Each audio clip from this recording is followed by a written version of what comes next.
Hello guys, welcome to Tournama. My name is Utsavi and today I'm going to be sharing with you a travel guide to Malaysia part 2. So today I'm going to be covering topics like best places to stay at, best shopping areas, how to move around the city and tourist attractions. I will also be talking about food and vegetarian restaurants because as we know Southeast Asian countries have a major problem of vegetarian food.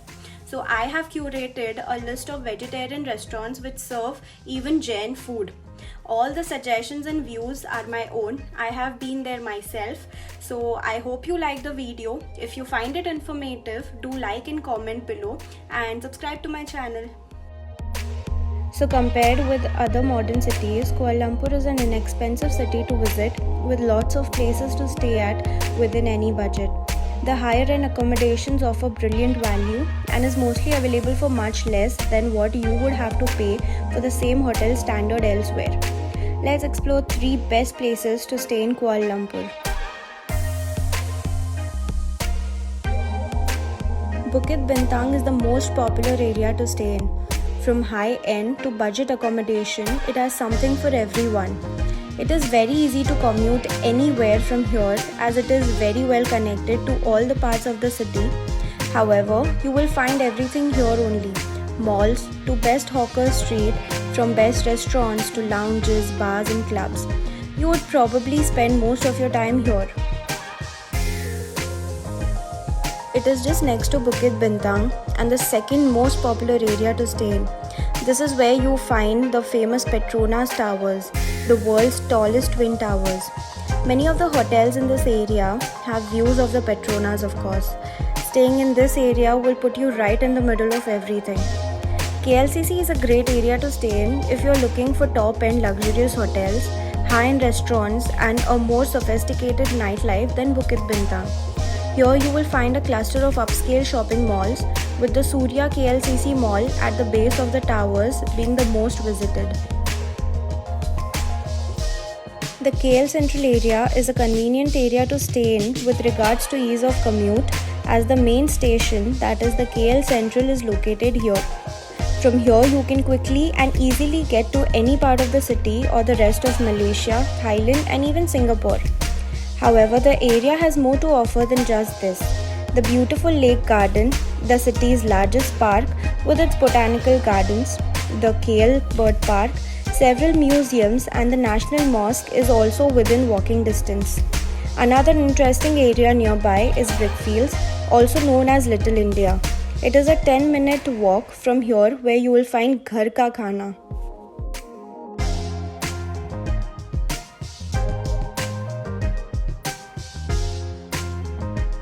These 88-story buildings are now the tallest twin towers in the world. Both the towers are joined together at the 41st and the 42nd floors by a double-decker sky bridge where people can visit and admire amazing views of the city.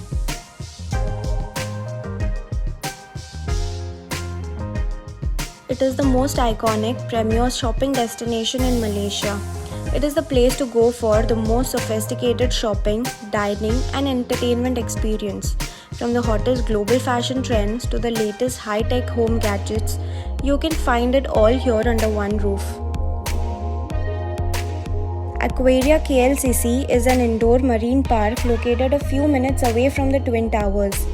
It houses about 5,000 species from both land and water. You can enjoy an up-close interaction with the underwater beauties here. It is divided in different zones. It even has a touch tank where you can touch the textured corals and starfish. It also offers the dive and underwater cage shark experience. KLCC Park is also located close to the Twin Towers. It's lush green and a perfect place to go alone, with friends or family.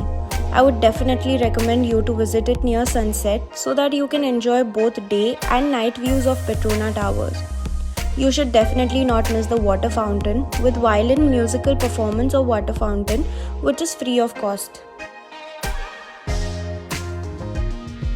7th tallest tower in the world, the KL Tower offers lots of interesting spaces. The observation deck gives you a 360-degree unhindered view of the city. The outdoor sky deck is loved for the cool breeze. If you're a thrill seeker, enter the Skybox, which is a glass cube extended further from the sky deck at a height of 300 meters up in the air, but gives you a heart-stopping experience. Then in the mini zoo, you can feed and pet more than 60 species of animals, including the world's smallest horse. After getting tired, you can relax and eat at the revolving restaurant at the upper deck of the tower. Located right at the entrance of KL Tower, the Upside Down House is a place to show your creativity and photography skills, as all the furniture and decors are placed upside down. It is by far one of my most favorite places in Malaysia. This is also located in the KL Tower campus. You get a chance to have a close interaction with more than 60 species of animals, from native to exotic ones. The Eco Park is the lungs of the city. If you wish to visit one of the oldest natural rainforests in Malaysia, this is the place to go.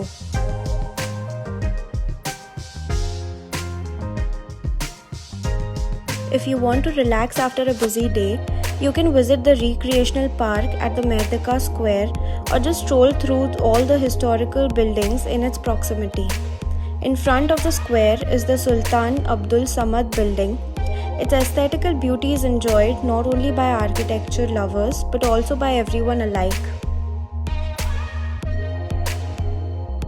The palace was originally a mansion owned by a Chinese millionaire, but now serves as the official residence of the Supreme King of Malaysia, who relocated to KL in 2011. You cannot explore it from inside, however you can take photos at the main palace entrance. It stands in tribute to the Malaysians who fought and died for Malaysia during the World War II and Malaysian emergency. It even has largest freestanding bronze sculptures in the world. A 272-step long climb leads you to this century-old temple in limestone, which is probably one of the most popular tourist spots in Kuala Lumpur. There are 3 big caves and numerous smaller ones here, with idols and statues erected inside. Amongst them, the Cathedral Cave is most frequently visited.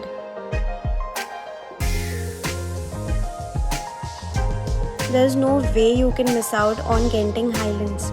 Located north of Kuala Lumpur, this breezy resort town is especially popular with locals and weekend warriors from Singapore. Apart from the 4-zone theme parks, there is a golf course, a casino, a shopping mall, and much more to look forward to. It has primarily 6 zones, which are the amusement park, the water park, the wildlife park, the extreme park, the scream park, and the Nickelodeon Lost Lagoon. Whether you are aged 8 or 80, here you are going to have a day filled with thrill and lots of fun. The water park also hosts largest man-made sand surf beach.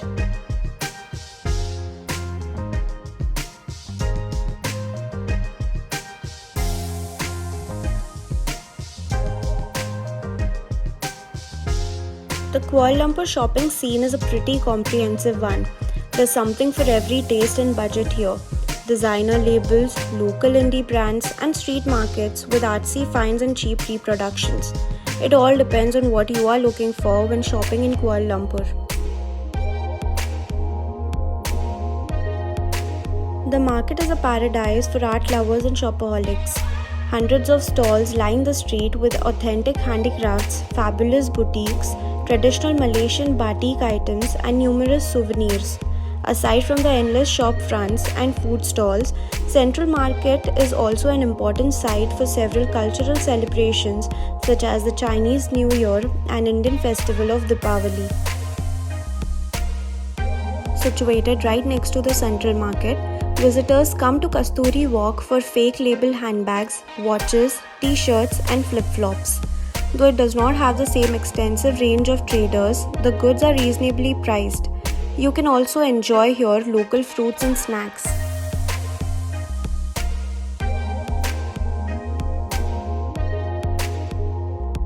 It takes place every Wednesday evening with over 700 stalls set along a 2-kilometer lane.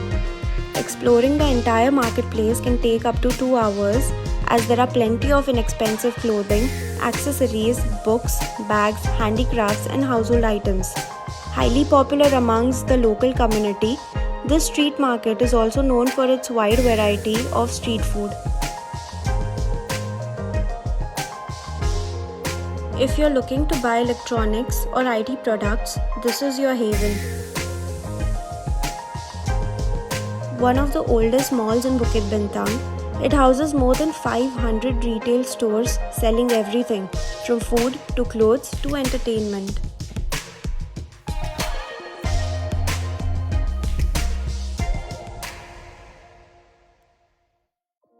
If you're looking for right on the money location and upscale stores, this is the best place for you. You will also find there major department stores and outlets for luxury labels and fashion houses. This is the ultimate shopper's paradise. Though the market is flooded with fake and counterfeit products and materials, you can also find hidden treasures in the form of rare fashion items and great food stuff here.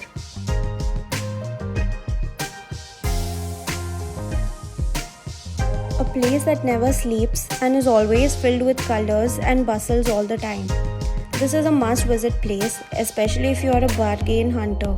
It is located in the heart of KL on the Petaling Street.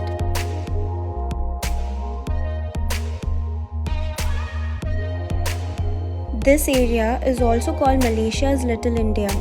The area welcomes you with loud Bollywood music being played by the shopkeepers as they sell everything from spices and sweets to saris and garlands.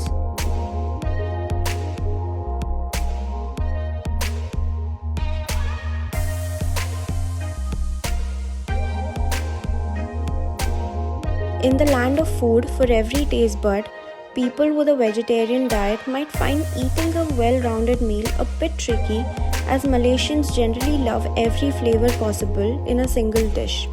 However, we have curated a list of vegetarian restaurants that serve not only veg but even Jain food.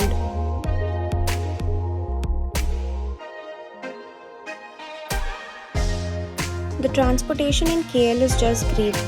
The entire city can be explored by taxi, bus, train and metro.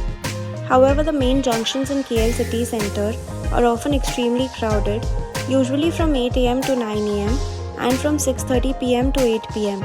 Apart from that, you can use public transportation to travel from KL to even other cities in Malaysia.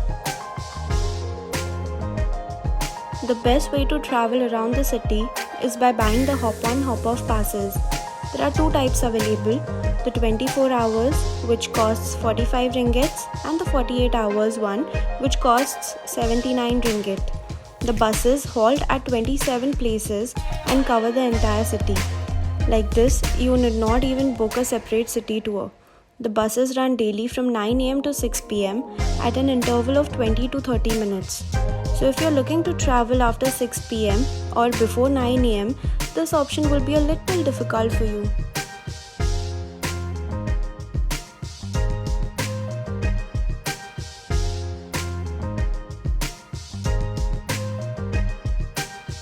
Kuala Lumpur trains are a traveller's best friend. Tickets can be bought at the machines or at the counter. The prices start from 1.2 ringgit onwards. You can also buy a daily pass and other special tickets. KL Central is a central hub for all trains and metros.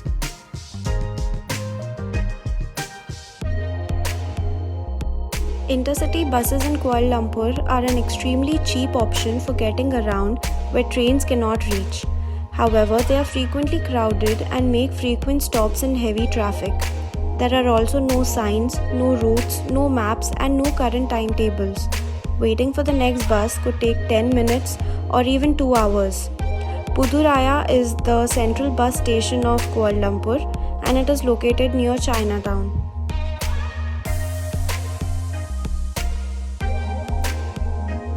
This should be your last resort for getting around in KL, as taxis are very expensive, and even if you insist the drivers on using the meter.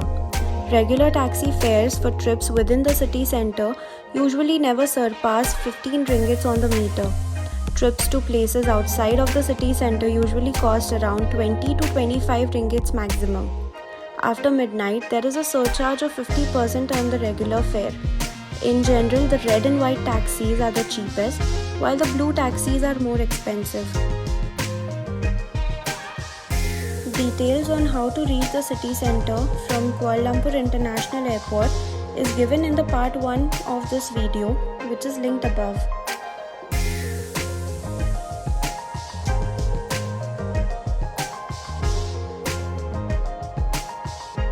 Here is a suggested day-wise itinerary which allows you to cover majority of the places in Kuala Lumpur without any rush.